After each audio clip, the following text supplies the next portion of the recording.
todo el mundo, y seguro que tienen cosillas que preguntarle a Judith, ¿verdad? Yo espero que sí, si me quieren preguntar algo. Primero que nada, antes que se me olvide, muchísimas gracias por la invitación. Gracias a todos de verdad por venir, porque al final esto es venir aquí a contar mis batallitas, como digo yo, y saber que siempre hay gente que quiera saber más, pero que al final el motor de la educación y de la vida es la curiosidad.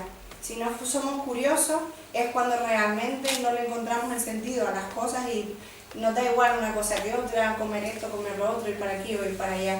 Realmente la curiosidad es lo que nos motiva y lo que nos mola a dónde, ¿no? Y a querer superarnos cada día. Para mí es muy importante. Y viajar a mí me da, porque soy muy curiosa, eso es como darle a un niño pequeño un caramelo. Así que bueno, si quieren preguntar algo. ¿Cuánto tiempo estuviste? Casi un mes. ¿Solo? Solo. Lo que pasa es que soy un poco intensa para las cosas. Yo creí al principio que ella es empresaria autónoma, aparte de artista y tal, entonces claro, tiene un poquito de tiempo y lo aprovecha, como vimos ahí, a tope. Yo tengo que hacer voluntariado, hacer un poquito de turismo, de arriesgarse hasta la frontera del sur, que cuando te oí yo casi me da algo. Sí. Fueron 3 semanitas, pero bueno, que si se va eso con ganas, sabiendo lo que íbamos y cuando teníamos tiempo. Y lo guay, ¿no? Que lo que les decía María al final y yo, las dos llevábamos como el mismo pensamiento de venimos a disfrutar esto a tope y venimos a tope. Entonces, claro. Y luego, por ejemplo, algo que era muy curioso allá, ¿no? Era el tema del móvil, ¿no? Que siempre nos sorprendemos cuando llegan los inmigrantes y decimos, es que ya tienen un móvil en la mano, es que mira, ¿cómo que, por qué? La realidad es que tú llegas a estos países y ellos no tienen que comer, pero sí tienen un móvil y buscan todas las maneras y todo lo que tengan para tener un móvil. ¿Por qué? Porque el europeo, sobre todo, y bueno, y también ahora que ya hay mucho coreano, mucho chino y demás, pero el modelo europeo y americano se ha expandido tanto en un continente con este tema de colonizar, de llevar, de vamos a ayudar, y lo único que han hecho no ha sido ayudar, porque no están ayudando a ese continente, lo están sobreexplotando y le están añadiendo cositas que tenemos de nuestro país. Mira qué guay somos, tenemos móviles, tenemos internet, mira estos vídeos, mira lo que tengo. Entonces viven una realidad que añoran, que ansían, porque la pueden ver, pero no la pueden tocar. Entonces yo me levanto cada día sin poder tener a veces ni que comer o tener que cocinarme fuera, cuando estoy aquí a lo mejor viendo un vídeo de un señor cocinando su casa en una barbacoa, pero qué crueldad, en qué mente cabe esto, ¿no? Y al final todos somos consecuentes de todo esto, porque inconscientemente, ¿no? Y lo del teléfono era que, por ejemplo, tú aquí, ¿no? Pues tienes una línea. Yo cuando llegué allá me dieron un número de teléfono y ese número de teléfono, la moneda es el chelín. Entonces llegabas allí y tú decías, pues mira, quiero 10.000 chelines. Y esos 10.000 chelines no es que se introduzcan directamente en el teléfono, sino que tú esos 10.000 chelines dices, vale, pues quiero destinar 1.000 chelines a mensajes. Ahora quiero 1.000 chelines para 1 giga de internet. Entonces tú mismo, desde tu teléfono, con un código, ibas destinando el dinero a lo que tú quisieras. Y a medida que se te va gastando el saldo, vas eligiendo a dónde vas destinando el dinero, ¿no? Del teléfono. Y era muy llamativo, ¿no? Y después también, por ejemplo, en Uganda, tener 1 millón de chelines al mes, eso es cobrar muchísimo, es ser rico allí. Y 1 millón de chelines son 250 euros nuestros. Entonces, para ganar eso, tenía que ser gente ya muy potente en el país. Y era sorprendente, ¿no? Porque a lo mejor un salario mínimo, pues hablábamos, un salario de que alguien más o menos trabajando un poquito, 300.000 chelines, 400.000 chelines, es decir, no llegaban a la mitad de 250 euros. Y ya eso para ellos es rico. Entonces, o por ejemplo, ¿no? Yo que con lo de la escuela, a veces que digo, voy a mirar un solar, a ver si me pongo 4 bloques aquí y tal, y es imposible, porque el suelo está imposible. Y allá, pues, fabricarte una goma de estas, a lo mejor con 4.000 euros, pues tenías tu goma, ¿no? Pero claro, para ellos tener esos 4.000 euros... no quiere. No, 4.000 euros. Euros, mi madre. 4.000 euros, imagínate para ellos tener 4.000 euros es como impensable, ¿no? Entonces es como ese contraste tan potente de la realidad y lo que a mí me ha costado más ha sido volver. No porque no me guste estar aquí, al contrario, que no me gusta estar en Canarias y en casa, pero por el contraste tan grande de la realidad. Esa frase que te dice quien va a África nunca vuelve igual, eso es súper cierto y lo firmo donde haga falta, porque Buse continuará, porque la idea es volver el año que viene al mismo lugar, pero me gustaría ya irme como unos 3 meses y seguir viendo, pues si a lo mejor nunca se sabe dónde puede estar tu lugar en el mundo, ¿no? Y hay veces que hay unas realidades que te gustan más, que te gustan menos, pero... Tiene otra vez de padre.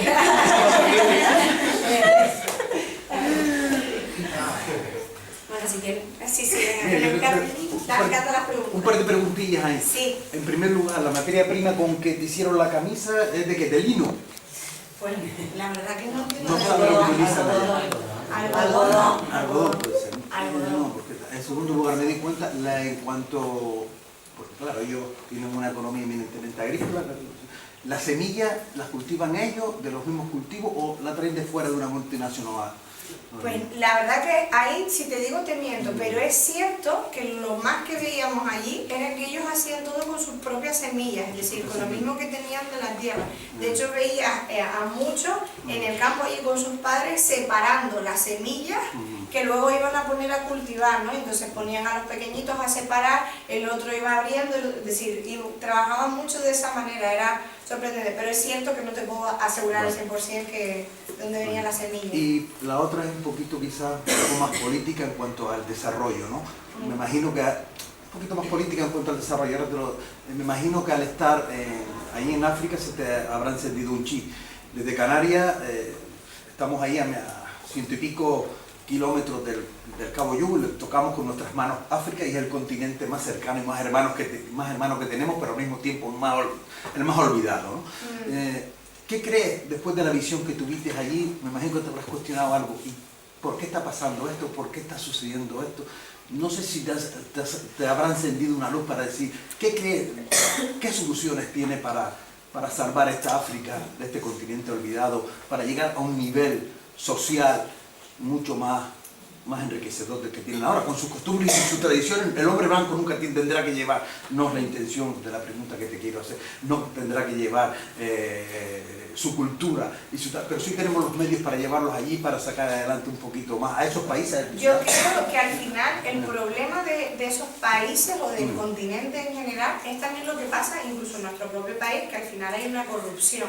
Entonces, el problema radica primero en la corrupción que hay de los propios políticos, es decir, esos presidentes de esos países de África son los primeros corruptos, ¿no? Nosotros muchas veces íbamos a pasar alguna frontera y la propia policía a veces te pedía dinero. No te decía tal cual, dame dinero, pero sí, obviamente, con ciertas palabras te estaba diciendo, dame dinero para poder abrir la barrera.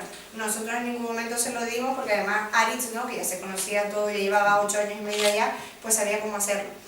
Obviamente, claro que se me siente, ¿no?, y me da mucha rabia, porque dice, ¿por qué hay tanta diferencia social cuando cada vez tenemos más conciencia del mundo, cada vez tenemos más todo a tiro de un clic?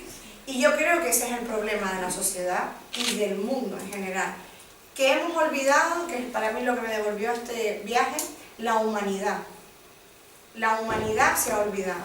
Entonces yo cuando caminaba por los caminos y veía a aquellos niños solos y venían siempre a abrazarme y a besarme y a decirme hola, buenos días, cuando yo paso por la calle por las mañanas, la gente no levanta la cabeza del suelo ni del móvil para decirme ni siquiera buenos días, aunque no me conozca.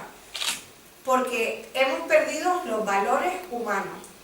Y los valores humanos se pierden y a razón de eso se pierden los derechos humanos. Y a razón de perder los derechos humanos no podemos hablar de salvar un continente, porque es que ya no hay humanidad. Entonces, a nivel político, ¿no?, a colación de lo que estás diciendo, creo que yo no creo que sea la que mejor pueda buscar una solución, pero lo que sí creo es que debe haber una revolución general del mundo para que haya un cambio. Y el cambio viene de cada uno de nosotros en el día a día.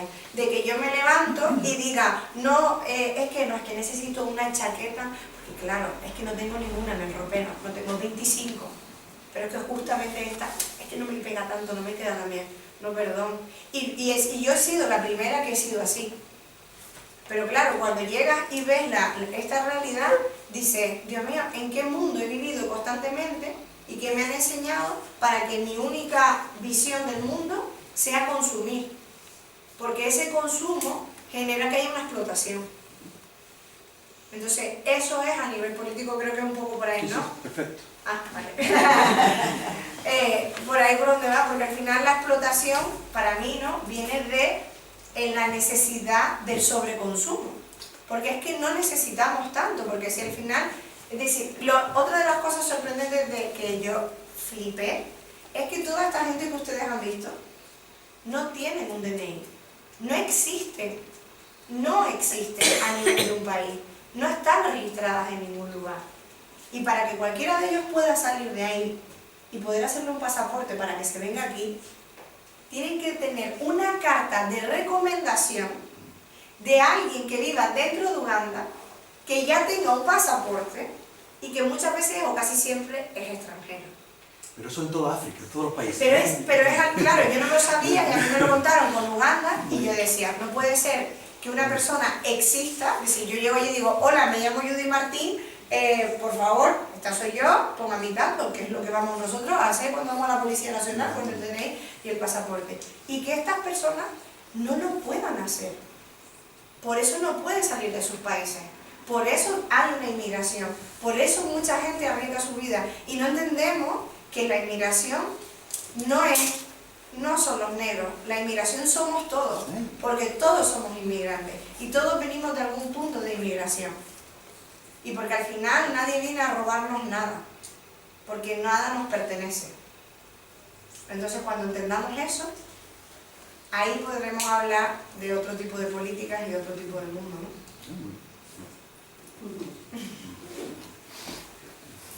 De la experiencia del viaje, ¿qué es lo que más te abrumó? Pues me abrumó lo que les comentaba, ¿no?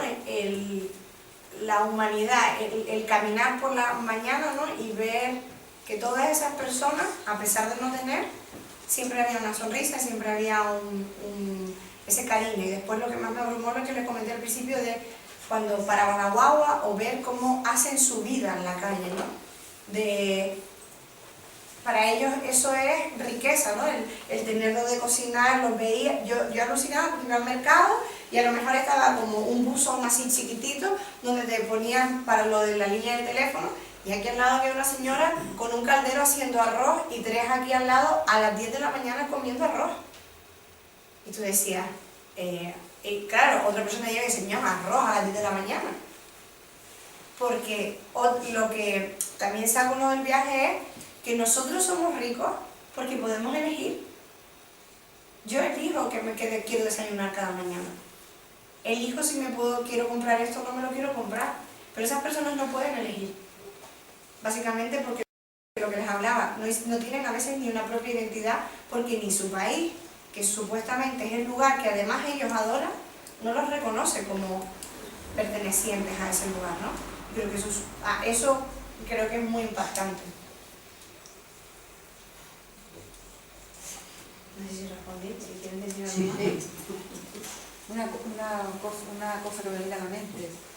Supongo que eso te cuenta mucho de detalles que ha dado del viaje y todo lo que hemos visto. Yo tengo unos añitos, ¿no? Pero si vamos a hablar de nuestros abuelos, cómo vivían, de lo que carecían, de cómo se buscaban la vida y todo eso, recuerda un poco a la vida de antes, quiero decir, no tenían todos los recursos que tenemos hoy, ni las cocinas que tenemos hoy, ni tanto donde elegir ni nada, se buscaban un poquito la vida por la tierra con lo poquito que tenían, y eso a lo mejor si hay personas aquí que tienen un poquito más de edad, también se pueden ver un poco reflejados en algún aspecto en la vida que ellos llevan allí. Sí. De hecho, yo cuando llegué, mi padre por lo menos, mi padre decía, pero eso yo de pequeño, yo no sé cuánto, me vienes a contar, yo también he pasado miseria, ¿no? Pero claro, lo que sorprende es en el siglo en el que estamos y lo que tenemos, que todavía siga existiendo este tipo de cuestiones, ¿no?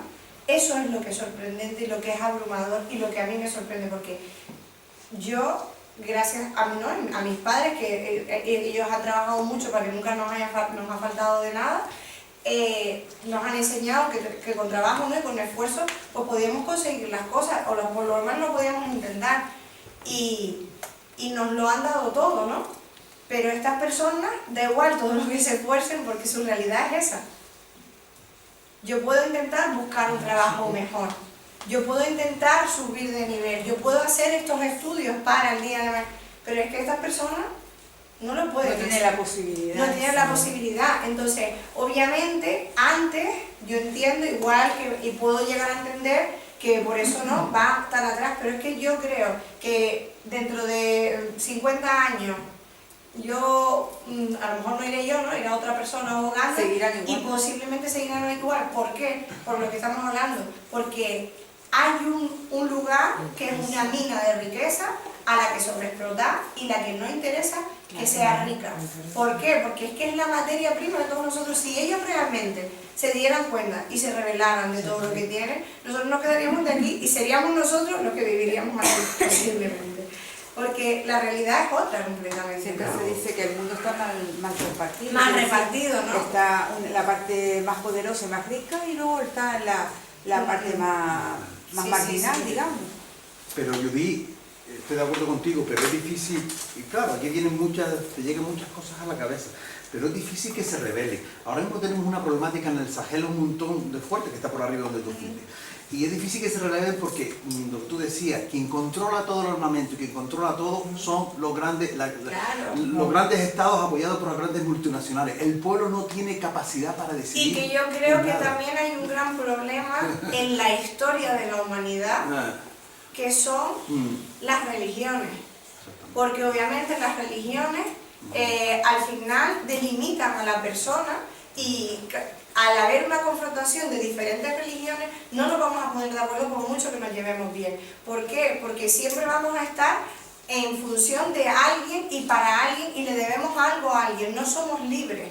Porque todos al final, en todas las religiones del mundo, existe como ese pecado o ese, ¿no? Algo que le deben a ese Dios, y al deberle algo a ese Dios, lo que supone en esa sociedad es pobreza. Porque del mismo modo que existen los gobiernos, cualquier religión, no estoy hablando de ninguna en concreto, sino cualquiera de ellas, ya hace que una sociedad, si encima la gran mayoría de la sociedad solo vive o piensa en eso, todavía aún más aumenta su pobreza.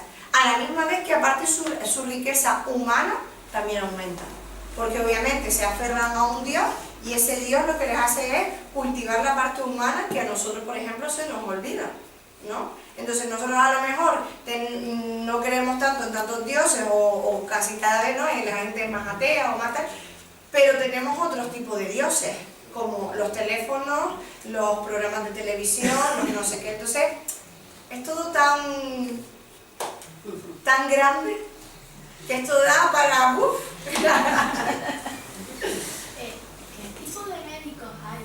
¿Qué tipo de médicos hay? Pues hay... Casi siempre es un médico general, ¿vale? Los hospitales son pequeñitos, y entonces hay una enfermera, un médico, si suele ser una enfermera o un enfermero, que es el que te ponen en una salita, y por ejemplo, lo que sí te hacen pruebas, como el VIH, ¿no? El VIH o cualquier tipo de enfermedad que pueda suceder allá, como la malaria, todo ese tipo de cuestiones, pues pasas con el enfermero y te van mirando. Y luego hay un médico que es el médico general. Ese médico general, o esa doctora general, esa médica, muchas veces lo que hace es, pues si tiene que intervenir, pues obviamente tendrán que operar, y se habrán estudiado, imagino o espero, como para poder abarcar esas situaciones. De hecho, estarán bastante curtidos en ver un poco de todo, porque al final es lo que, como les iba diciendo, es un poquito lo que hay. ¿Pero en qué condiciones hay un hospital? Es sorprendente, pero lo más cuidado que hay son los hospitales allá.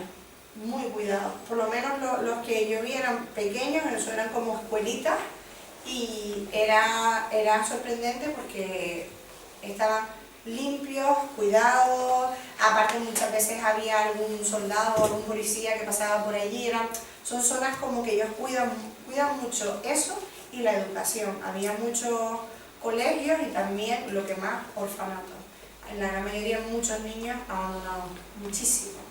De hecho muchos de estos niños que ustedes ven aquí, de la banda, pues a la gran mayoría les faltaba la madre o les faltaba el padre o algunos eran abandonados, ¿no? Y después pues de ellos se encargan pues sus abuelos o a veces eso, nadie, entonces pasan con las monjas. Los orfanatos los que habían allí eran de monjas. Yo tengo una pregunta también. ¿Cómo crees? Porque dijiste que con el niño no te podías despedir, ¿no? No le podías explicar que te iba.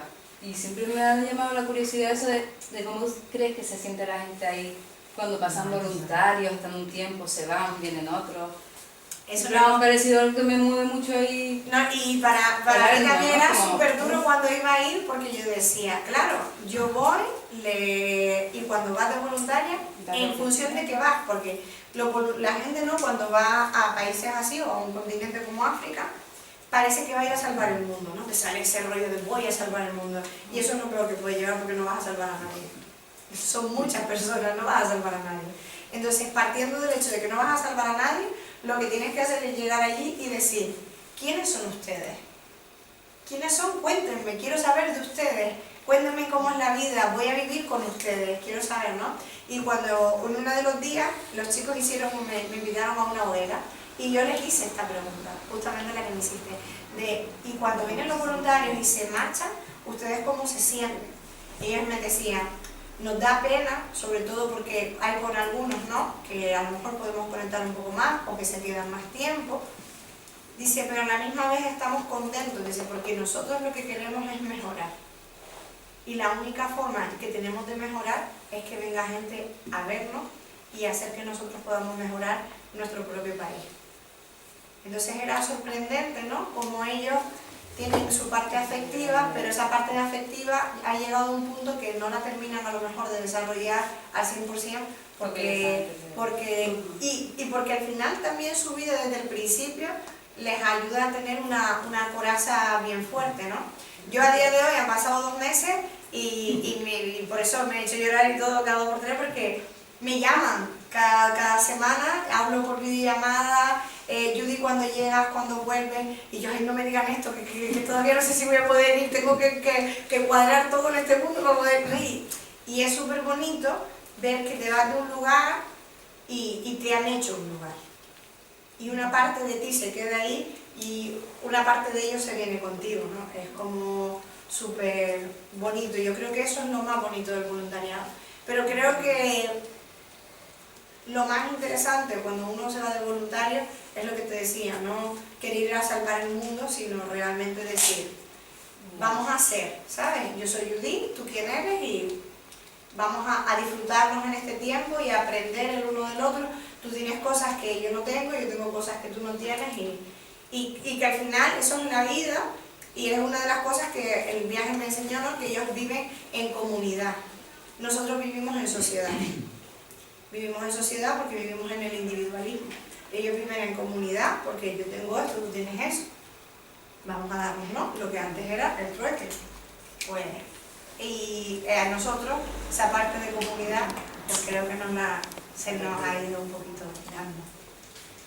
Tienes que ir como muy mentalmente muy preparada para decir, esto es una etapa de mi vida, voy a intentar disfrutar lo mejor que pueda, pero habrá una despedida, ¿no? Que es lo Para más mí fue durísima y lo sigue siendo. Es algo con lo que tengo que lidiar todos los días, porque yo llegué aquí y todavía, y mira que soy súper feliz con la vida que tengo, con el trabajo, con todo lo que hago, porque lo hago porque me nace todo, pero hay algo de mí, lo que te digo, que se quedó allí, y es como, yo no iba preparada para esa parte del viaje. Iba preparada para la parte de ir y disfrutar del viaje y estar ahí, pero a mí nadie me preparó para la vuelta. para la despedida. Y en cambio ellos, yo siento cuando hablo por teléfono que es como, no te preocupes, Judy, si en nada estás aquí, y es como, en nada, si de aquí a junio del año que viene pueden pasar tantas cosas. Claro, pero ¿por qué? Porque mi día a día siempre es un corre-corre. Y en cambio a lo mejor el día de ellos es, voy a la escuela, trabajo, planto un poco y no necesitan más. En cambio yo a lo mejor en el día necesito hacer 50 cosas para poder llegar a, ¿no? Y ahí es lo que cambia la perspectiva de la felicidad, la vida, la realidad. Es que estos viajes son como un melón que abres así y tienes ahí para esto de aquí no parar en siglos. Pero ya se les ve en las cosas que cuentan, se les ve como encantados con su vida. Quiere decir, nosotros parece que se nos rompe cualquier cosa y se va el mundo al suelo y sabes que vivir en la calle, que me acuyo de niña, el parque, no sé qué, la bici, no sé cuánto, vivir la calle, que hoy se vive aquí la vida de otra manera, es más disfrutona, en algunos aspectos carece de unas cosas, pero después a la hora de la verdad es más divertida. A mí me encantó eso, justamente. Una anécdota. Yo no necesito casi nada para divertirme, por eso viajo sola, porque me encanta, no me aburro, no he tenido, creo, un momento en mi vida que yo diga, me aburro, no me ha dado tiempo a aburrirme, y estoy deseando que un día diga ya, estoy aburrida.